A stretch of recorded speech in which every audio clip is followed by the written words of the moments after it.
Teori komparatif dan organismik atau Werner. Werner ingin mengikat teori perkembangan dengan orientasi organismik dan komparatif. Para psikolog umumnya membahas perkembangan dengan cara terpisah-pisah. Sedangkan Werner percaya bahwa sebuah konsep memerlukan definisi yang tepat. Perkembangan menurut Werner mengacu kepada lebih dari sekedar berlalunya waktu. Kita bisa tumbuh menjadi tua namun tidak berkembang. Selain itu, umumnya berkembang lebih mengacu pada peningkatan ukuran. Kita bisa tumbuh lebih tinggi atau gemuk, akan tetapi pertumbuhan seperti demikian itu bukan perkembangan dimaksud. Pengantar biografis Hans Werner pada tahun 1890 sampai 1964. Lahir dan besar di Wina, Austria.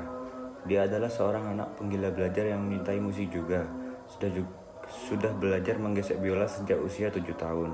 Setelah menyelesaikan gimnasium atau kira-kira setara dengan SMTU, Werner sempat terpikir untuk menjadi insinyur, tapi mengubah pikirannya dan masuk ke Universitas Wina, berharap dapat menjadi komposer dan sejarawan musik. Namun begitu di universitas, ketertarikannya dengan cepat meluas sampai filsafat dan psikologi sifat dan psikologi.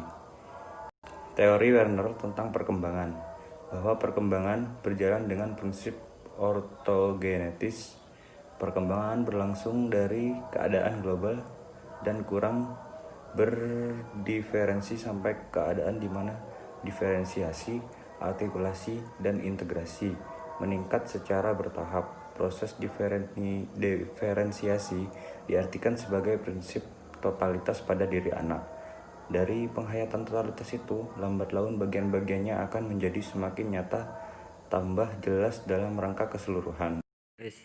Beberapa studi komparatif waktu orang dewasa di barat memahami waktu sebagai suatu sistem abstrak dan kuantitatif yang hadir terpisah dari tindakan seseorang. Ruang orang dewasa modern juga menganggap ruang tidak selalu impersonal. Kita menilai tinggi dan merasa gembira terhadap beberapa tempat namun tidak begitu perhatian dengan tempat lain. Pembentukan simbol sebuah pandangan organismik. Simbol formation. Fokus Werner adalah pembentukan simbol-simbol, sebuah kata, citraan, atau bayangan, atau tindakan yang mempresentasikan suatu objek yang lain, konsep atau peristiwa. Masalah-masalah teoritis, sifat multilinear perkembangan, masalah diskontinuitas, fenomenologi. Aplikasi praktis, Werner lebih merupakan seorang teoritis ulung yang ternama, karena dia tidak banyak menulis tentang praktik aplikasi-aplikasi temuannya itu. Dia memberikan sedikit saran bagi cara mengasuh anak, mendidik, dan menerapi mereka.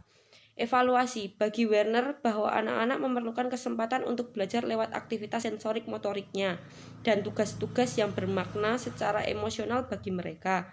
Belajar topik tentang sejarah bukan hanya lewat buku, namun juga bisa lewat membuat alat dan jaringan cerita lainnya. Werner juga menemukan pentingnya aktivitas seni karena menyediakan ruang bagi pengekspresian fisik dan emosi anak. Singkatnya, mengaplikasikan bahwa pendidikan bagi perkembangan anak mesti tidak membatasi diri pada kepandaian anak saja, namun juga melihat anak secara organismik sebagai pribadi yang aktif, berindera, ekspresif, dan penuh emosi.